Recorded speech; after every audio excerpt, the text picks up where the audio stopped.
Salut tout le monde, aujourd'hui on se retrouve pour une nouvelle petite vidéo présentation des box d'octobre. Donc là on est sur la box light, je vous invite d'ailleurs à aller voir les autres vidéos, vous aurez la light, la big bait et la saltwater directement sur notre chaîne YouTube. Vous allez voir, ça sera directement soit dans les vidéos en ligne, soit dans une catégorie qui s'appelle animation des Fisher Box. Vous aurez toutes les autres vidéos, donc je vous invite à aller y jeter un petit coup d'œil. Nous on va enchaîner directement sur la box light. Une box light honnêtement que je trouve très sympatoche, vous me direz dans les commentaires ce que vous en pensez, si vous trouvez que le contenu est adapté, mais là je trouve qu'on a vraiment des leurres très différents qui vont permettre de peigner beaucoup de situations différentes au bord de l'eau. Le premier, donc on l'a mis aussi dans la médium, c'est une marque qu'on a réussi à avoir ce mois-ci, c'est vraiment cool qu'on ait réussi à avoir de la lande.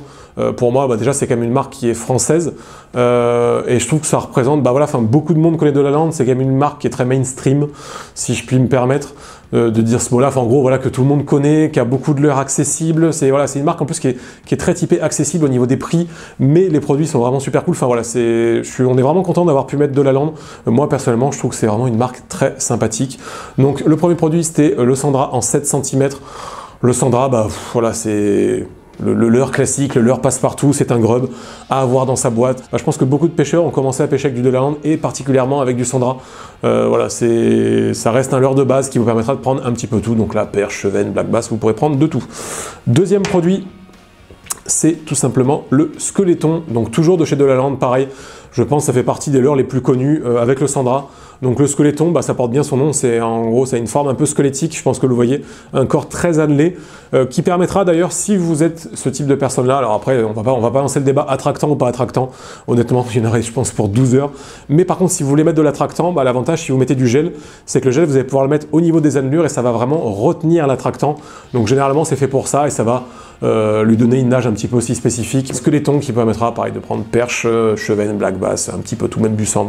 Vous pouvez tout prendre avec ce produit. Donc voilà, vraiment de la lande, on est vraiment content de les avoir eu dans la boîte. Le produit suivant, c'est le Quaqua de chez Volken Soul Koi Koi. Quaqua, d'ailleurs peut-être qu'on dit Quaqua, je sais pas, vous me direz. Si quelqu'un de chez Volken regarde, est-ce qu'on dit Quaqua ou Koi Koi? Donc un petit jig avec une grosse jupe, c'est vraiment ça que j'aime bien par contre, c'est que la jupe est très fournie, en tout cas elle est longue. Donc en fait quand vous allez la limer, ça va vraiment bouger dans tous les sens, ça va faire une nage très très ample.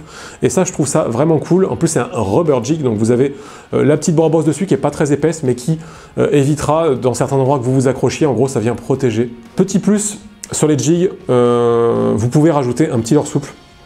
Ce que je vous conseille, ce qu'on fait souvent, c'est une petite croc.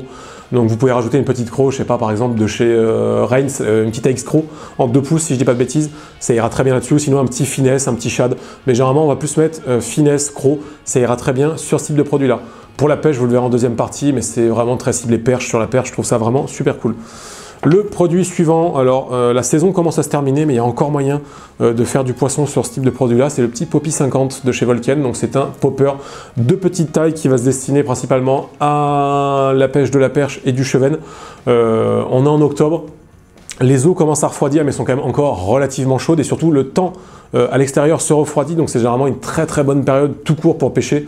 Que ce soit la perche, le brochet, ça va vraiment être là qu'on va généralement faire des bonnes pêches.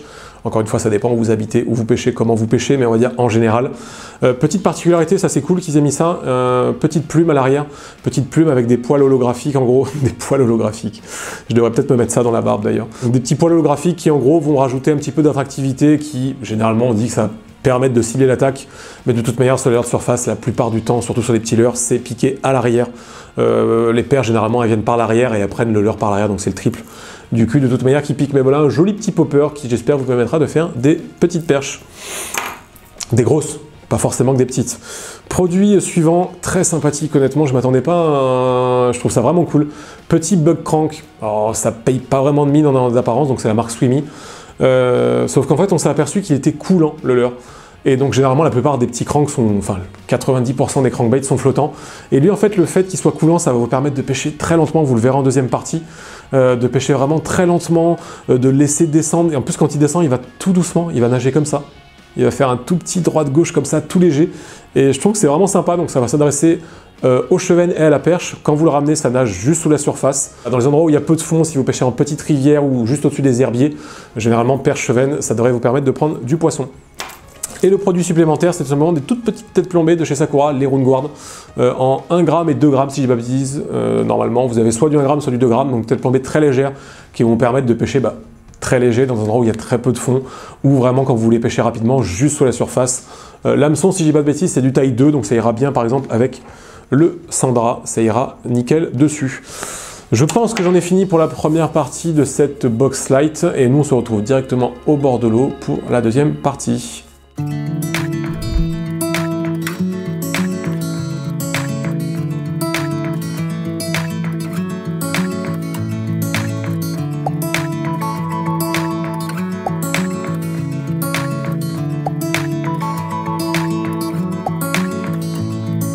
On se retrouve pour la deuxième partie de la box light, partie animation au bord de l'eau. On va commencer directement avec le premier produit qui n'est autre que le Sandra. Il était aussi présent dans la box médium. Cette fois-ci, c'est en plus petite taille et au niveau de l'animation, ça sera à peu près pareil. C'est, on va dire, un leurre simple à prendre en main qui, je pense, la plupart d'entre vous ont déjà pêché avec le Sandra pendant que le vent se lève. Mais voilà, du cranking. Je vais pas, voilà, on va pas se prendre la tête avec ce genre de leurre-là. On fait du cranking, vous pouvez faire aussi de l'animation en dents de scie. Mais on va dire que voilà, du cranking, ça va vraiment très bien. Là, je suis monté très léger, donc avec le vent, ça me pousse carrément mon leurre. Donc au niveau de la taille d'hameçon, si je peux vous donner un petit conseil, hameçon entre 2 et 4. Un hameçon de 2 ira très bien, taille 2. Au niveau de l'hameçon, ça sera parfait pour ce type de produit-là. Et au niveau du grammage, ça sera à vous d'adapter en fonction de la profondeur à laquelle vous allez pêcher. Mais voilà, petit Sandra, pas très compliqué, c'est vraiment un leurre, on va dire, passe-partout. Je pense qu'il faut avoir des grubs dans sa boîte de pêche. Mais voilà, l'animation du cranking classique, ça va très bien. On passe directement sur le 12e produit. Deuxième produit, le Skeleton, toujours de chez Delaland. Je pense pareil, ça fait partie des leurres très connus. Donc là, la différence, c'est pas les mêmes vibrations que le grub d'avant. Grub, c'est des vibrations quand même beaucoup plus fines. Là, c'est un leurre en plus qui est vachement annelé. Donc il va quand même émettre beaucoup plus de vibrations que le Sandra qu'on avait juste avant. Donc il y a l'animation du cranking, ça, il n'y a pas de souci. C'est quand même un leurre sur lequel il faut mettre pas mal de vitesse. C'est pas un leurre qui est fait pour faire de la verticale. Voilà, c'est un leurre qui est par contre qui a l'avantage d'être costaud, mais il faut quand même un petit peu de vitesse. C'est pas un leurre qui va nager à des très faibles vitesses. Le Sandra sera beaucoup mieux justement pour faire ça. Mais lui, voilà, il va lui falloir un petit peu plus de vitesse. Donc voilà, si vous avez besoin de faire des animations un petit peu plus rapides, ça nage vraiment super bien. J'adore vraiment ce leurre là. Et l'autre type d'animation, de l'animation en dents de scie. Mais voilà, vous pouvez vraiment faire de l'animation rapide avec ce leurre là.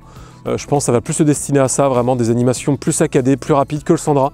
Le Sandra, moi je dirais que je l'utiliserais plus pour des animations lentes, pêcher plus lentement, et le Skeleton pour vraiment faire des pêches un peu plus rapides, quand les poissons sont un petit peu plus énervés. Donc franchement, je pense que vous allez vous régaler avec ça. D'ailleurs, n'hésitez pas à nous envoyer les photos des poissons que vous ferez avec ce petit Skeleton, parce que je pense que vous allez en faire. Il n'y a rien qui suit, mais voilà, vraiment un super produit avec lequel vous allez pouvoir faire de jolis poissons. On passe directement sur le produit suivant. Troisième produit, le Quaqua de chez Volquin Soul, donc petit micro jig. Alors c'est pas toujours la pêche la plus passionnante, le micro jig, mais honnêtement, sur certaines situations, moi c'est une pêche que j'aime bien, qui peut déclencher des poissons. Sur les perches, honnêtement, ça marche super bien. Surtout si vous tombez vraiment sur un spot où vous savez qu'il y a des perches, ça peut vraiment des fois décider les poissons. Des fois, vous allez pouvoir en enchaîner 10, 15, 20. Ça m'est déjà arrivé plusieurs fois en rivière. C'est vraiment un produit qui est destiné à des endroits où vous savez où il y a du poisson, des endroits où vous savez où vous allez insister. C'est pas un truc de power fishing, hein. Voilà, faites pas du power fishing au jig, vous pouvez, mais honnêtement, vous allez vraiment vous faire chier. Enfin, en tout cas, voilà, moi, c'est vraiment pas mon type de pêche. Mais voilà, quand moi j'ai un spot, par exemple, on va dire que devant moi il y a une fosse, je sais que dedans il y a de la perche, je sais que j'ai pris des touches de perche, je vais essayer de passer au micro jig et l'animation, alors c'est pas l'animation la plus fun, mais c'est vraiment un leurre qui peut décider les poissons. Donc on va jeter sur notre poste supposément où on sait qu'il y a du poisson. C'est pas très français ce que je viens de dire, mais vous m'avez compris. Donc là on va aller prendre contact avec le fond, là on est au fond et en fait on va l'animer tout doucement. Je pense que vous l'avez vu, il y a beaucoup de filaments. En plus celui-là, c'est ça qui est cool, je trouve, c'est qu'il a vraiment des grands filaments. Donc en fait, la moindre animation, les filaments vont bouger, ça va onduler. Et sur les perches, généralement, en fait, elles vont le regarder et elles vont venir le ramasser au fond. Donc les touches, il faut faire attention. Des fois, les touches sont assez subtiles, ça peut être les deux. Soit c'est très violent, soit c'est très subtil. Mais c'est quand même souvent relativement subtil avec le micro jig. Parce que des fois, voilà, les poissons vont vraiment venir le ramasser sur le fond. Et donc, va vraiment falloir regarder son fil et vraiment être aux aguets pour sentir les petites touches. Mais voilà, des animations très fines. Vous pouvez mettre des animations, le faire vraiment décoller, mettre des animations beaucoup plus bourrines. Si vous voyez que les poissons sont plus actifs. Si vous tombez sur des spots à côté d'herbiers, dans des bordures, dans des fosses, où c'est blindé de perches, sortez ce petit micro jig. Et franchement, je vous certifie que si vous tombez sur le jour où elles en ont envie, vous allez vraiment foutre des carnages avec. Voilà, c'était le petit micro jig, le Quaqua de chez Volquin, et on passe sur le produit suivant. Produit suivant, le petit poppy de chez Volquin Soul, petit popper. Alors c'est vrai qu'on arrive sur la fin de saison, je pense, pour pêcher au leurre de surface, mais il y a encore moyen de faire des poissons au leurre de surface. Ça dépend où vous habitez, bien évidemment, mais je pense qu'il y a encore largement moyen de faire de la perche, du chevenne. Donc là, ça va se dessiner perche, chevenne, brochet, black bass, hein, mais bon, quand vous pêchez avec ce type de leurre-là, vaut mieux que vous évitiez de prendre un brochet, parce que souvent vous allez pêcher avec des bas de ligne relativement fins. Donc bon, voilà, un brochet sur du 20 au 25 centièmes, ça se fait, hein. Mais bon, on serre les fesses généralement. Donc Poppy, petit popper, nage vraiment super bien. Et je pense que vous le voyez, l'animation, des petites tirées dans votre canne. Et en fait, là je pense que vous allez le voir arriver, à chaque tirée, bah, le leurre fait pop. Ça fait des bulles. Et donc ça imite en gros une chasse. Généralement c'est comme ça qu'on dit en gros. Mais voilà, en gros ça va venir énerver les poissons. Ils vont monter voir ce que c'est. Et quand c'est des perches et que vous avez de la chance et qu'il y a un banc de perches en dessous, bah, généralement elles vont se battre pour le choper. Et si vous avez de la chance, bah, il y aura la grosse qui va se battre pour le choper. Mais voilà, si vous tombez sur des bancs de perches avec les poppers, c'est vraiment génial. Donc là, vu que c'est un leurre léger, il faut mettre des toutes petites tirées dans votre canne. Mais voilà, vous mettez petite tirée, petite tirée, petite tirée. La petite particularité après avec les poppers, si vous voulez le faire, c'est monter ce qu'on appelle un teaser sur votre ligne. Donc en gros, vous montez un hameçon simple. Généralement, voilà, vous allez mettre à cette distance-là, à 20-30 cm de votre popper. Et dessus, vous allez monter un petit leurre souple, un petit finesse. Moi, souvent, je mettais des petits finesses. C'est un truc de 2 pouces. Et en fait, ça va simuler une chasse. Et ça arrive de faire des doublés, mais ça arrive surtout souvent que la perche, vous allez la prendre sur le teaser qui est monté devant. Si vous montez un teaser, il faut enlever un hameçon sur le leurre. Donc vous enlevez le ventral la plupart du temps, parce que du coup on a le droit qu'à 2 hameçons en eau douce en France. Donc pensez à enlever le ventral, au moins un des hameçons, le ventral principalement, si vous montez un teaser sur votre ligne. On passe sur le produit suivant. Le produit suivant, tout petit produit Bug Crank de chez Swimmy. Donc là ça va se destiner principalement chevenne, perche, chevenne. Moi personnellement je vois bien ce truc là pour pêcher le chevenne. L'animation ça va être simple. Ça nage super bien, on le sent vraiment bien dans la canne. Ça va être en gros, vous ramenez. Mais surtout, faites des pauses avec. Faites vraiment des pauses avec, c'est très important avec ce type de leurre-là. Donc vous pouvez faire des petites pauses, vous le laissez couler un petit peu, et vous reprenez. Ouais! Oh! Oh non! Oh le banc de perche! Non! Oh non! Oh, je pense que vous l'avez vu sur la GoPro. Non mais quel con! Elles sont juste... Non mais elles sont sous mes pieds depuis tout à l'heure. Non mais c'est une blague! Depuis tout à l'heure, elles sont sous mes pieds. C'est ouf! Ah non! Ah c'est abusé! Bon, vous auriez pu assister au premier poisson. On va assister un petit peu. J'insisterai avec d'autres produits de toute manière. Mais en fait, ce qui est marrant, c'est que même quand il coule, il nage tout doucement en fait. Non, il a vraiment une superbe animation, j'aime vraiment. C'est vraiment sympa. Bon, les perches, on retente un dernier, on va se décaler un peu. On va essayer un peu plus à gauche si elles ont bougé légèrement. Parce qu'après, le problème, c'est qu'elles m'ont vu, elles m'ont bien vu, donc je pense qu'elles sont un peu flippées. Ouais, elles reviennent pas. Bon, on va tenter avec un autre produit. Bon, en tout cas, voilà. Petit Bug Crank, je pense un leurre qui risque de faire des ravages sur la perche, sur le chevenne, même encore à cette saison-là. Donc voilà, on en a fini pour cette box light, malheureusement avec presque des perches. Attention, grand miracle, on a failli faire un poisson. Donc j'espère que la box light vous aura plu. Personnellement, je trouve qu'elle est quand même sacrément bien fournie. Vous avez beaucoup de leurres différents à l'intérieur. Il y avait les petites têtes plombées aussi à l'intérieur, je vous les ai présentées tout à l'heure, qui vont bien avec les leurres souples. Donc comme d'habitude, si vous faites des poissons avec les leurres, n'hésitez pas à nous les envoyer. Facebook, Insta, principalement sur Facebook. C'est vrai que sur Insta, on est quand même moins actif. Facebook, par mail, vous nous envoyez les photos. On se fera un plaisir de les reposter par derrière. Là-dessus, je pense vous avoir tout dit. Moi, je continue à faire les vidéos. On se retrouve très prochainement pour d'autres vidéos. Ciao tout le monde.